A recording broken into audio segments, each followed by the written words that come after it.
mural controversy at the old courthouse, the history behind the painting and the fight over its future. Plus, one Canyon County city is putting up new welcome signs. It'll deter people from doing stupid stuff while they're here.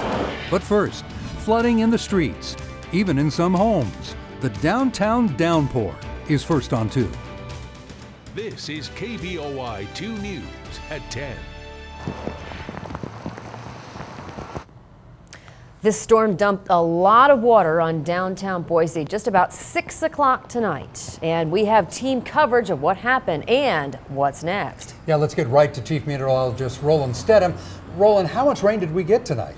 It was a record-setting 1.26 inches of rain, Brent and Natalie. In fact, this was one thunderstorm that developed over the downtown area, but it didn't just develop over the area. It literally exploded over downtown Boise. 1.26 inches of rain in less than an hour is a phenomenal amount of rain. And what you're looking at is a manhole cover. We had a number of manhole covers here in the downtown area. This one was on the intersection of 15th and Main. It started just shooting water up from the sewer system, causing it to overspill onto the streets, generating some localized flooding. Again, this was right next door to the 2 News studios here in downtown. That's what happens when you get that much rain that quickly, and it was indeed an extremely impressive thunderstorm. So let's take a look at the rainfall amounts that we had around the area today. Again, the 1.26 inches of rain smashed the old record of 1/10 of an inch of rain for the record for this date. That was an anomaly. West Boise had over an inch, McCall 9700ths, Meridian 6600ths, near Table Rock 6400ths, and Eagle about 3400ths. So as the storm moved from the east to the west, it began to dissipate. Not much happening out there this evening, just a couple of lingering showers around the north end of the valley. But there's the thunderstorm right there. It came in off the foothills. Watch as I take you back to 6 o'clock again this evening, right there. And there you can see how rapidly the storm developed, and then it just kind of weakened as it rapidly move off to the west end of the valley. We also had an additional thunderstorm that flared up right around Melba. So the forecast looks like this for tomorrow. We'll see a mixture of sunshine and clouds.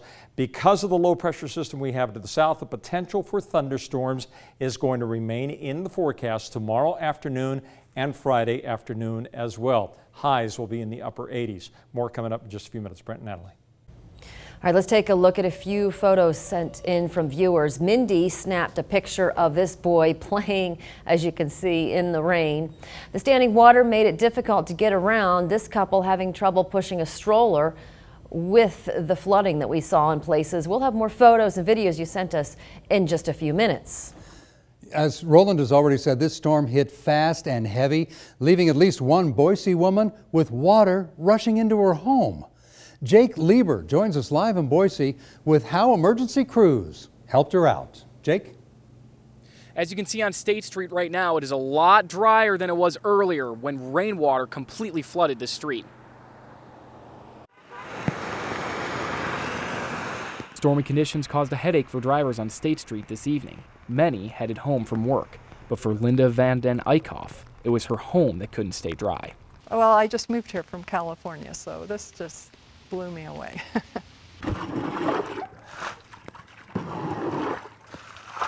Linda said the drain was working fine at first, but then all the rain was too much, too fast, and it couldn't keep up. Then all this muck was coming off of the alleyway, so it was just pouring in, and then it started clogging. And then I knew I was in trouble because it got deeper and deeper. Soon her door couldn't keep the water out. She called 911, and dispatchers sent the Boise Fire Department to help her clean up the mess. They started putting that berm there to block out the muck from the alleyway. Firefighters also helped dig a ditch to funnel the water away from her home. As drivers and homeowners struggled to stay dry, the only group that didn't seem to mind were these little guys. Now, the ACHD has responded to a lot of calls tonight, but they couldn't give us any specifics on how many or where. Now here's a look at how the rain affected those in the north end. Our photographer Jeff captured this video of wet streets and rain-soaked lawns. Our chief photographer Clint braved the elements as well. He shot this video of flooded streets on Longmont Avenue. That's just off of Broadway in Boise. Floaters on the Boise River couldn't avoid the sudden downpour. In fact, dozens in Ann Morrison Park waited out the rain under trees. Some sat in the raft rental truck until the shuttle came. Some floaters even hid under bridges. Yeah, like I saw some clouds like a couple miles away, and then I was like, oh, they're just gonna blow over, but they didn't. Some people got separated from their group at one point. Boise River and raft workers said no one got hurt. They were just surprised and quite wet. Tonight's storm forced 4 inbound flights to Boise to be diverted to other airports. A United flight from Denver and a Delta flight from Salt Lake City both ended up in Twin Falls. And 2 Southwest flights were also diverted. One from Spokane, skipped us by, went on to Las Vegas. The other started in Vegas, skipped us by, went to Spokane. The storm caused several power outages in the Treasure Valley, affecting customers in Boise, Meridian, Eagle, Nampa, and Caldwell. KBOI 2 News just checked with Idaho Power. At this time, most of those outages have been repaired, but about 100 people in Boise are still in the dark. So are a dozen people in Eagle, and a couple hundred are without power in Canyon County. Many of you sent in photos and videos of this storm. So let's take a look. Look at the water coming off my rain gutter. This is insane. DT Larkin emailed us this video of an overloaded rain gutter on Horizon Drive. Many of you have been dealing with street flooding, including our sales assistant, Leah. She emailed these pictures of a clogged storm drain right next to her car. And it's really coming down in this video from our 4 o'clock producer, Elaine. The wind pushing the trees around in her area. The gutters even had trouble keeping up. Lori sent us this video on Facebook from her apartment complex. You can see what's going on. It's quite dramatic. Thank you, Lori, for sharing. Farther to the west, here's what Patty Givens was seeing. You can see the dark clouds associated with the storm. This was toward the Caldwell area. We want to thank you for all of your photos and videos. Our web team has posted them all on KBOI2.com. You can look up yours right there. And whenever you see weather or news happening, send it in so we can share it and, of course, give you credit. It's news at KBOI2.com. In other news tonight, a small Canyon County city is taking a very public stance on guns. Greenleaf city leaders are rolling out signs that warn visitors this is not a gun-free zone. Kelsey McFarland joins us live with what's behind this message. Well, Natalie, here's actually a preview of what will likely be on every city entrance of Greenleaf. City leaders say it's a way to protect the city. Guns are just a part of everybody's life around here. Becky Spencer says she owns up to 6 guns. Everybody here has a gun. 1 or 2 of them. At least a dozen in my house or more. And the city of Greenleaf plans to put 5 signs up that make that clear.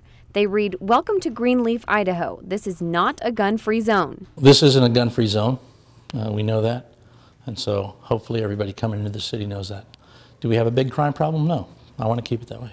Greenleaf doesn't have a police force. They rely on a contract with the Wilder Police Department. Councilman Stephen Jett says these signs are a way to protect the city from danger seen throughout the country, like mass shootings. The common denominator in almost every one of them is that it was a gun-free zone. In 2006, the city of Greenleaf passed an ordinance called Prepare to Care in case of an evacuation emergency. The ordinance includes a section about gun ownership. Any person who chooses to exercise their Second Amendment right and own firearms to do so and to obtain appropriate training. He says the response from the public has been overwhelmingly positive. That's a good idea. Let people know. It's surprising, and I'm glad that they're doing it. The city now has to ditch what the Idaho Transportation Department considers their city sign before the approval of the new ones. So we're getting the sign altered so that it is moved out of the right-of-way and it identifies City Hall. But Jett says he's not sure when ITD will give a green light for the new signs. Keep in mind, the new signs don't change the fact that Greenleaf School remains a gun-free zone. Take note of this one. The West Nile virus has now shown up in mosquitoes in Ada County. Yeah, the infected mosquitoes were trapped near the intersection of State Street and Highway 55. County crews were going to fog that area tonight, but I'm sure the storm put a kink in that plan. Tomorrow night, they're scheduled to begin aerial spraying over 15,000 acres of Ada County. A Meridian man was killed in an early morning crash. Idaho State Police say 36-year-old Michael Trombley was traveling westbound on I-84 near Eisenman when he drifted off the interstate, overcorrected, and rolled the car. Trombley died at the hospital. He was wearing a seatbelt. A Boise man, this man right here, charged with DUI after police say he hit a cyclist and then took off. This is Barrett Gexner. Investigators say he hit the cyclist at 15th and River Street last night and then took off. But he didn't get far. The cyclist should be okay. By the way, he suffered non-life-threatening injuries. Preservationists say hands off a controversial mural at the old Ada County Courthouse. The mural depicts a Native American about to be lynched. Now, the University of Idaho plans to at least cover the image when the building reopens as a law school. Preservation Idaho acknowledges the image could be offensive if taken out of context, but adds Idahoans should not be blind to history. I think this is a sophisticated enough audience that with proper interpretation, these law students, college professors, etc., should have no problem with the content. Everhart says one thing is sure, the murals cannot be moved. They're 75 years old and way too fragile. St. Luke's has a green light on their master plan, but city leaders are still requesting changes. The plan calls for shutting down Jefferson Street from 1st to Avenue B. City leaders want Bannock Street reopened to car traffic. Hospital patients and cyclists would then commingle with cars. Well, not everyone's on board with that idea. Bannock dead ends at the cemetery, so it's not necessarily the best artery for traffic. It'd be better if they just kept Jefferson open. St. Luke's is waiting for final recommendations from the City Council. ACHD will have the final say. I broke down and cried because it's just amazing, you know, that there's somebody with her celebrity that will think about people. And one celebrity's act of kindness for a girl battling cancer. It's easy to say it can't happen to me. It's easy to say it can't happen to my family. Drowning danger, the simple purchase that can save a life in an emergency. You're watching KBOI 2 News at 10. Tomorrow, Governor Otter will be touring the Cape Horn fire in northern Idaho. Today, some people who were evacuated got a chance to get back into their homes, but only briefly. They were escorted in by firefighters and allowed only a few minutes to gather more of their personal belongings. The wildfire remains a concern, but there is progress to report. Fire bosses are now reporting 35% containment. 6 homes have burned so far. Watching out for you tonight. With all of our rivers and lakes, it's little wonder Idaho is second in the nation in per capita deaths by drowning. Typically, when you think of someone drowning, they're waving their hands and yelling, but the YMCA aquatics director says it's nothing like that. Those are important to remember because once drowning happens, it's a very quick process. Once a person slips underwater, that's when the drowning occurs. There is no communication at that point. The person's underwater, struggling to stay alive. He says if you are trying to rescue someone, don't jump in. The best technique, use a throw bag. That's a bag full of rope you can throw to a person in distress, and you can buy them at area stores. Wow, this was quite a downpour today. Probably should have had a few throw bags out there for Yeah, folks you're not struggling to get through the flooded streets. Well, we get 1.26 inches of rain in Boise, over an inch and a quarter of rain in less than an hour. That is what you call an isolated deluge. It was amazing, friends. And we have some folks who are trying to, shall we say, make lemonade when life gives them lemons. Hardly anything, hardly a drop. Hit and miss. Yeah. On the Consumer Watch tonight, Albertsons has filed for an initial public offering of stock. The company did not say how many shares it would offer, what they would cost, or where the shares would be traded. It said it expects to raise $100 million. Albertsons is the second largest traditional supermarket chain in the U.S. behind Kroger. A NASA spacecraft will fly past Pluto next week as part of the agency's long-running New Horizons mission. What you may not know, though, is that a critical part of that mission was developed right here in Idaho. It's called an RTG, and it's powering the NASA spacecraft as it nears Pluto, billions of miles from Earth. Scientists at the Idaho National Laboratory spent several years developing the technology. They'll help NASA out as well with this technology coming up on a mission to Mars. An 11-year-old Utah girl got tickets to a Taylor Swift concert.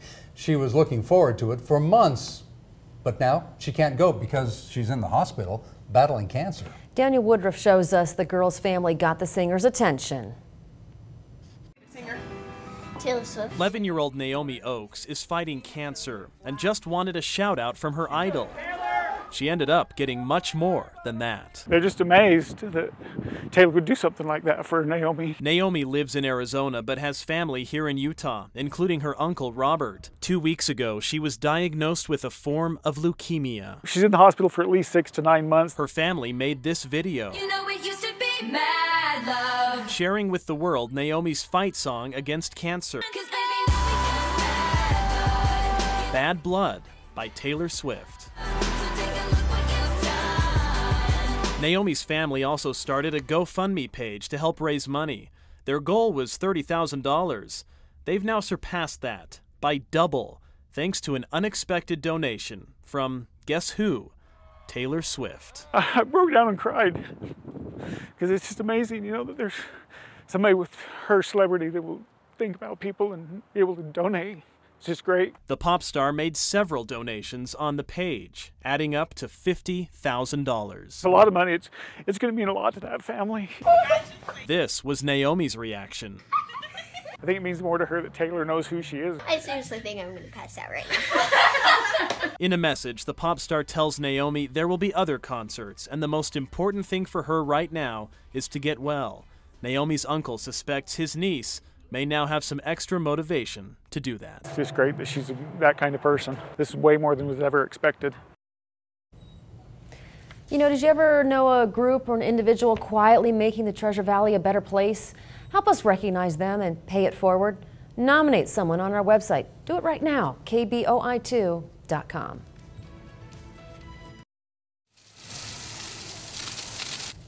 Ah, that looks nice. Here's a good way to cool off. The animals at a Serbian zoo were struggling with the heat today. The high 102 degrees, so zookeepers sprayed the animals with water to keep them happy and, of course, healthy. But mostly happy. Oh. Yeah. Remember last week when we had temperatures all the way up to 110 degrees? Yeah, I remember that. Yeah. That little guy probably would have been jumping in some of our swimming pools. Scott Logan Okay, so said, high temperatures tomorrow, my friends, getting up into the upper 80s, mix of sun and clouds, scattered thunderstorms. Some could be heavy at times in the afternoon and evening. Do you remember Scott Logan said even the hyenas weren't laughing? Yeah. I agree. Thanks for watching. Take the news with you on the radio. News Talk 670 KBOI. And for news and information 24 hours a day, click on KBOI2.com.